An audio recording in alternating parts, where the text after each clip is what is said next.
My name is Michael Carter. I am 47 years old and I was born and raised in New Orleans, Louisiana. To most people, this city is a place of jazz, good food, and bright festivals. But for me, it was also the place where shadows whispered and unseen forces moved in the corners of my childhood home. My family carried traditions passed down for generations, traditions they believed would protect us and connect us to our ancestors.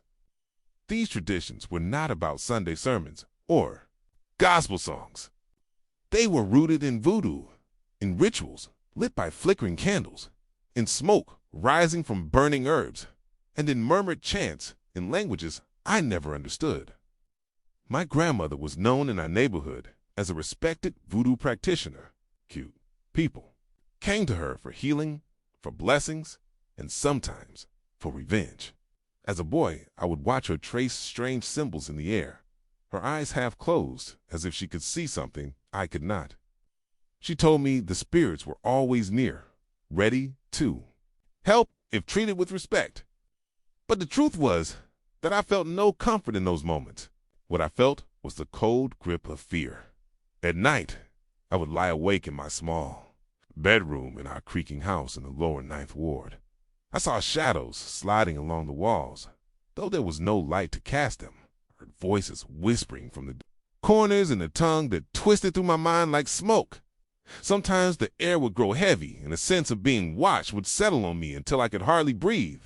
I never spoke of these things to my friends at school. How could I explain that home was a place where reality bent in ways no one wanted to believe? By the time I was 16, I had already seen more than most adults ever would. That was the year they told me it was time to be initiated. The ceremony took place deep in the Louisiana swamp. The night was thick with fog, and the air hummed with the sound of insects. A circle of people stood around a fire that burned with an unnatural brightness. Drums pounded in a steady rhythm that seemed to echo inside my chest. The leader of the ritual stepped forward and pressed a powdery white mark onto my forehead. A shiver ran down my spine, and the world around me seemed to tilt. My chest grew tight, as if something unseen had settled its weight upon me. In that moment, I felt a presence slip into me, cold and commanding. The leader smiled and said I had been chosen, that I carried a gift that will let me speak to the spirits. But his voice darkened as he gave one warning. Beware of the Christians who pray. They are the greatest threat to our work. Asterisk, asterisk, after that night in the swamp, my life took a sharp turn. I was no longer just a curious boy watching rituals from the edge of the room. I was a participant, bound to the order that had claimed me. Began to train me in ways that felt both thrilling and unsettling. Learned how to read subtle signs in people, how to find the weaknesses in their words and their relationships. I was taught that churches were not merely buildings, but strongholds of an opposing power. My task was to slip inside and weaken them from within. I was to plant seeds of doubt, stir old wounds, and create quiet divisions that would break their unity. I thought of it as strategy, not cruelty. I believed I was serving something higher, something that had chosen me for a special role. I became skilled at pretending to be a seeker of truth. I would walk into small congregations, wearing my most sincere face, nodding along to sermons, and memorizing the names of the people who greeted me. Over time, I would whisper suggestions at just the right moment. I would ask questions that made one member question another. I would hint that the pastor's motives might not be as pure as they seemed. I learned that destruction did not always come through loud confrontation. Often it began with a quiet thought, planted like a seed in the mind. Months passed like this, until one assignment changed everything. They told me there was a church in the French Quarter that had to be stopped. It was small and unremarkable to the eye, but strange reports had reached our circle. Addicts were walking away from there, habits overnight. Broken families were reconciling. People spoke of miracles happening in the cramped little building. The order saw this as dangerous. If such power spread, it could weaken everything they were building. I agreed to go without hesitation, confident in my ability to blend in and undermine whatever force was at work there. The morning I first stepped toward that church, the streets were wet from a night of rain. The air smelled of coffee and beignets drifting from the nearby cafes, but beneath it was a tension I could not name. As I reached for the door, a sudden heaviness settled on my chest. It was as though the space beyond the threshold pushed against me, and my feet slowed. My hand trembled on the handle. Inside, I could hear voices, not in chants or incantations, but in prayer. They were speaking with an intensity I had never felt before, their words rising and falling like waves against the shore. I stepped inside, and the sensation grew stronger. It was not hostility, but a kind of heat that seemed to press against every part of me. Our faces were turned upward, eyes closed, hands lifted. No one noticed me, yet I felt exposed, as if the very air in that room could see straight through me. For the first time since my initiation, I felt uncertain. Asterisk that night after leaving the church, I could not sleep. The sound of their prayers kept echoing in my mind, not like an ordinary memory, but as if it were still happening somewhere beyond. Time. I tried to shake it off by performing the rituals I had been taught, lighting candles, burning herbs, whispering invocations to the spirits I served. Yet the air in my room felt heavy and restless. Around midnight, I was called to join a gathering deep in the swamp. Our leader stood in the center of a wide circle, the firelight painting strange shapes on his face. We began to chant, the drums pounding like a second heartbeat in my chest. I felt the familiar cold presence surround me, but this time, something was different. The shadows did not move freely. They hesitated, as if sensing danger. Then, it happened. My vision blurred, and the world around me seemed to split open. I was no longer in the swamp. I was standing in a vast, dark expanse where the ground was made of shifting smoke. In the distance, I saw a wall of light stretching upward beyond sight, and behind that wall were figures I recognized. They were the people from the church, the ones who had been praying, but the light around them was alive, pulsing, and every word they spoke shot upward like a stream of fire. I realized those prayers were forming the very wall that stood between. Them and the darkness dark from the shadows around me came shapes I had known my whole life, entities I had been told were my allies. But now I saw them clearly, their forms twisted in pain as the light struck them. They shrank back whenever the name of Jesus was spoken. Above, beings unlike anything I had seen descended with swords that burned brighter than the sun. They moved through the darkness with unstoppable force, scattering the creatures I once served. I felt a hand grip my shoulder and turned to see no one there, yet a voice, deep and commanding, spoke close to my ear. "You're standing on the wrong side. Choose your allegiance now." The vision snapped away, and I was back in the swamp, my breath coming in sharp gasps. The fire had gone out, though no one had touched it. The others were staring at me with suspicion, as if they sensed I had just witnessed something they could not allow. I left that gathering shaken to my core, knowing something inside me had shifted. The fear of the power I had just seen was matched only by a strange longing to stand within that wall of light instead of outside it. If you're hearing this right now and something inside you feels that pull toward the light, do not ignore it. Share this video. Leave a comment telling me if you have ever felt that kind of battle around you, and subscribe so you do not miss the next part of my journey. Your interaction might be the very thing that helps this message reach someone who needs it most. In the days that followed, the vision would not leave me. It haunted every quiet moment, replaying in my mind without mercy. The way the light moved, the way the darkness fled at the sound of that name, it was burned into me. I tried to return to the work I had been given, but my focus was shattered. Every time I stepped into a place to sow division, I remembered the faces of those who prayed with such strength that even spirits trembled. My instructions were clear. A French Quarter church still had to be dismantled, but something in me was pulling in the opposite direction. One evening, as the sun slipped low over the Mississippi River, I made a decision I did not fully understand. Instead of going to a meeting with my circle, I walked toward the church. Streets were alive with music and laughter from the bars, yet my path felt strangely isolated, as though the noise was far away. I reached the church door just as the service had begun. Inside, the air was thick with the same heat I had felt before, but now it drew me in rather than holding me back.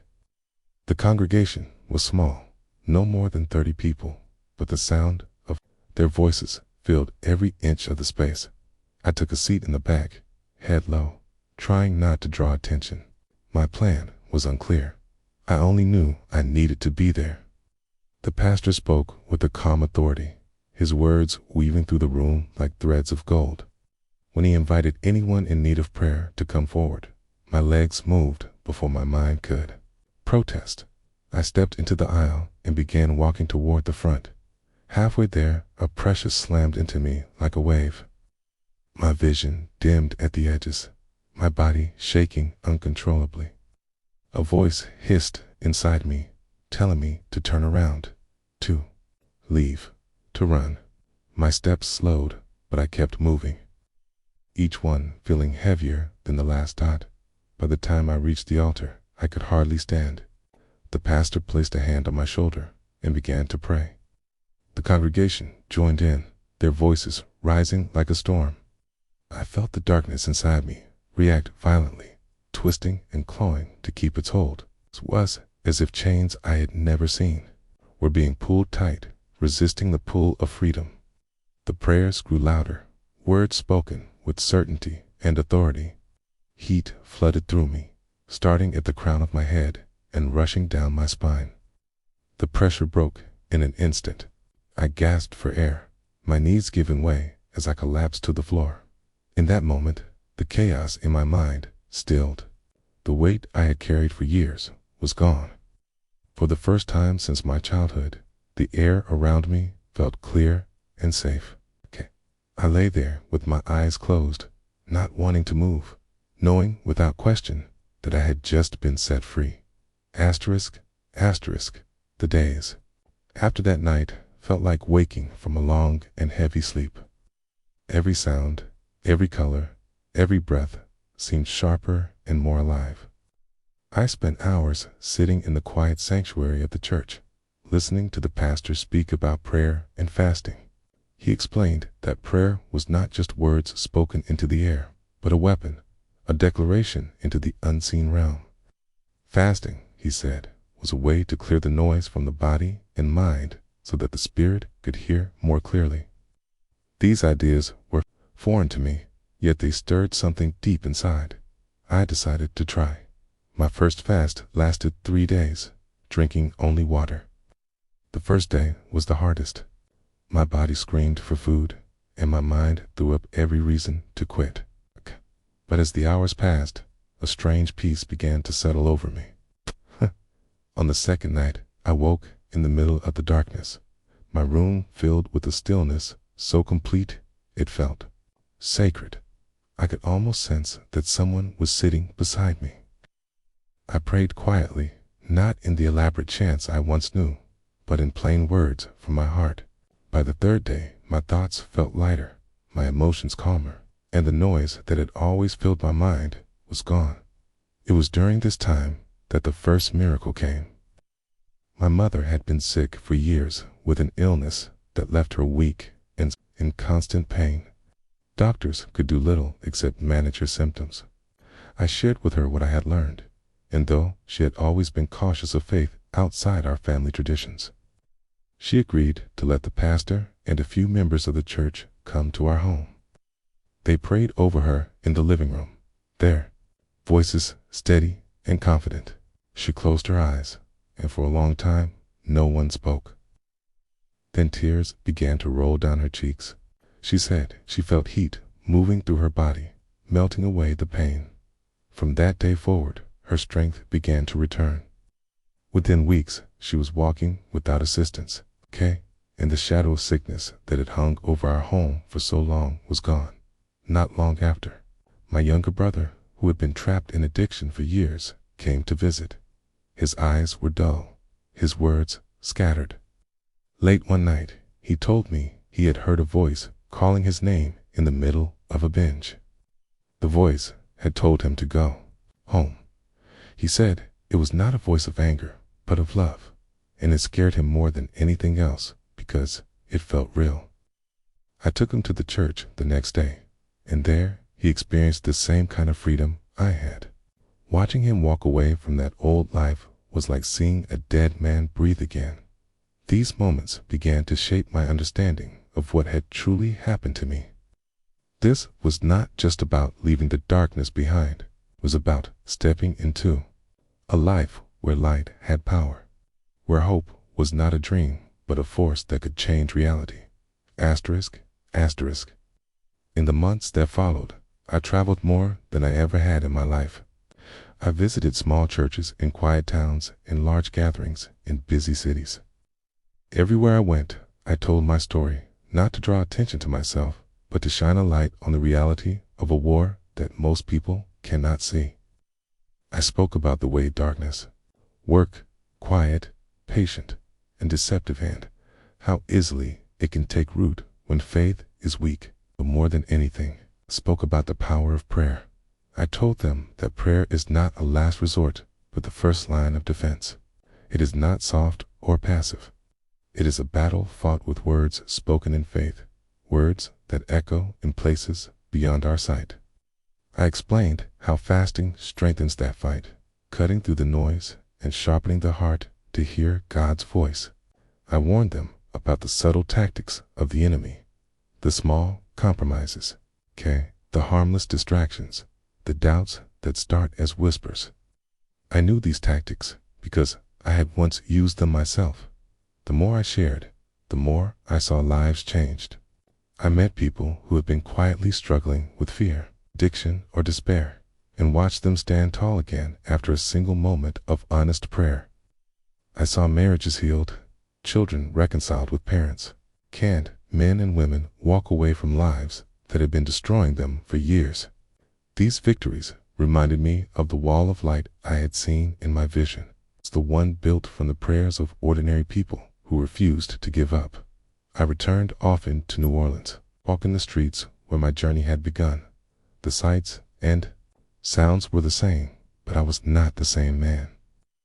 Where I once moved in shadows, I now walked in the open. I would pass the French Quarter Church, now a place of welcome and friendship for me, and remember the first time I had stood frozen at its door. The same heat I had once feared now felt like home. I know there will always be a battle. Darkness has not stopped its work, and it will never stop until the final day. But I also know that the light will always be stronger. I have seen it, I have felt it, I have lived it. And now my mission is to tell as many people as possible that they too can stand in that light. If you're hearing my story right now, this is your moment. Do not wait for the darkness to close in before you decide to fight. Begin today. Take time to pray with focus and faith. Open the Bible and let its truth shape your mind. It's fast to sharpen your spirit. And if you are ready to stand in the light, say it out loud. Type it in the comments. Share it so someone else can find hope. The war is real, but so is the victory. The choice is yours.